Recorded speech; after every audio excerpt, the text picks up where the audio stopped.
Oh no, you guys caught me again. Oh man. Welcome back to the new year. I was just listening to some of my science music, some of my science jams. Hey, welcome back. Happy New Year. Hope you guys had a great break.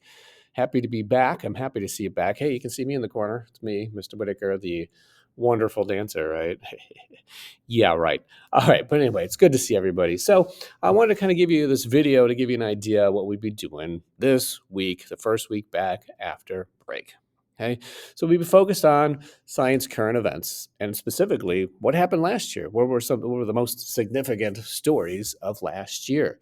And you can see that on your screen here that there's an article, and this one is the 10 most significant science stories of last year. Okay.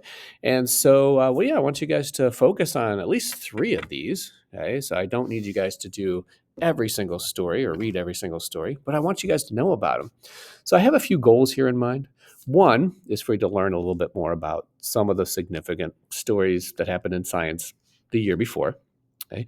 Two is I want others to know as well. So I want you guys just to be responsible for at least three of these, and then to make sure that you guys are teaching others about those particular stories, and then you get to learn a little bit about some other stories that maybe you didn't really read up on or really focus on. Okay, and I think the last thing I want you guys to really focus on is when you do a project and kind of like presentation, is how to cite your source. I mean, here's our source right here. It's the Smithsonian Magazine website, and they have a nice article here: 10 most significant science stories of last year.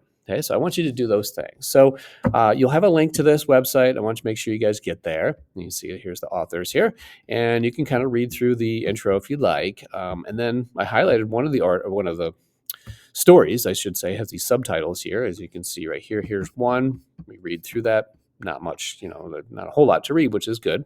And then here's another one. Okay. And you don't have to pick the first three. You can just look through and see whichever ones you seem to be interested in. So once you've chosen those three, make sure you read them pretty thoroughly. Okay. If you want to do more than three, sure, you can.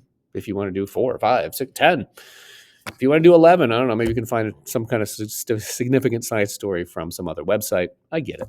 Okay. But at least three, right? So take those three. Then you're going to go back over to Schoology, and you can open up a fresh Google Doc, but I have a template here for you. Okay. If you want to use this template, you can go right ahead. As you can see, it says the 10 most significant science stories of last year. So this does count as an assessment grade, and it's due, this is the due date this particular year, but that might be different depending on what year you're looking at this video. But it does have the website right here, clicked here. It says choose 3 of the topics from the article. You can have a blank Google slide show. You can actually use what I've given you to attach to Schoology. So it says create a slide for each of these 3 topics. So at least 3 slides, right? Probably an intro slide too, so there's 4, and then probably one at the end to have as a reference. You'll see later, referencing the website. So it says create a slide for each of the topics that you selected from the article. And then when you guys are finished, make sure you're checking the spelling, grammar on each slide. You can even have somebody else do that. Now, on every single slide, make sure it has a title. Who's involved in this particular topic, right? What's happening in the involvement in the topic? When did this happen? Where did it happen? Okay, and then try to think about why it's important to science. It may not say that in the particular article, but just think about what you think that has a significance to science. What is that significance? Okay, how does it relate to your own life? If it does, hopefully you can answer that one. I don't know if everybody can answer that for every single particular story, but I think that would be a good challenge for you guys to think about how it relates to your own life. Make sure you have 1 or more pictures for each of those slides. And then at the end, we're going to work on a reference. Okay, so like a reference slide for that source. Okay, so we're only using the one source. It does say you can change the background color fonts, but if I need to be able to read it easily, hopefully. Here's an example from a past year.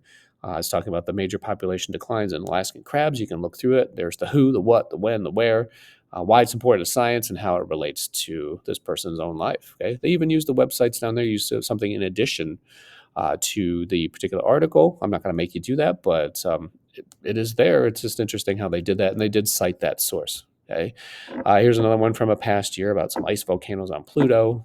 A little difficult to read some of that font, but they did a good job there. And last but not least, here's another one. This is another example, and they have some websites that they used. Okay, I threw a background here because I liked it. You can change this background. You don't have to use it if you don't want to, because you're going to make a copy, or you're going to have a copy of your own of the slideshow. Same thing with the second slide, third slide. I just liked them. If you want to use something else, it's fine. And then the last one talks about a reference list. So this is what's important, and this will be kind of important to you guys in the future, in other classes, and definitely down the line when we do projects in science class.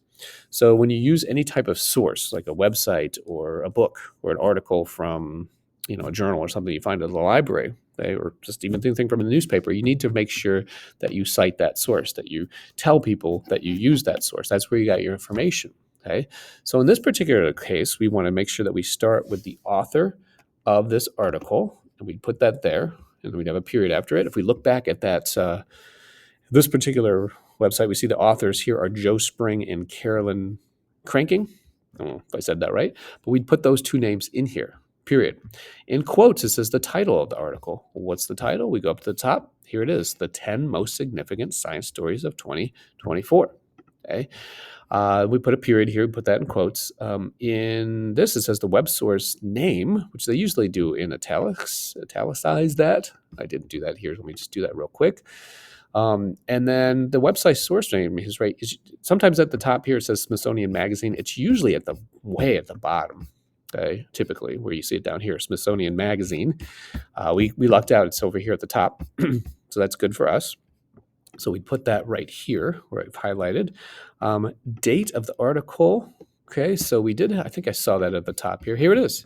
Yeah, December 20th of 2024 in this particular year, this particular article.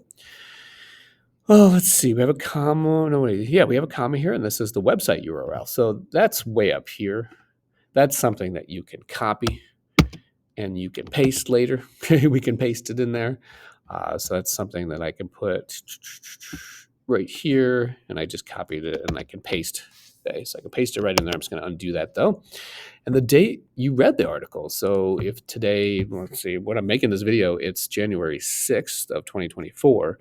So that would be something I'd put in here as far as the date that I looked at that. So today would be 1/6/2024. Oops, missed that. Cool, but I'm going to get rid of some of that. And then if you're really looking for kind of I don't want to say a cheat, but like another way to do this is you can actually go to this website here called mybib.com. Okay. And we can actually paste that website right in here. You can see it's using this little tab for website. I can do a search for it. And then here it is. I can click it here. Brings me out over here. Oh, I did this earlier too.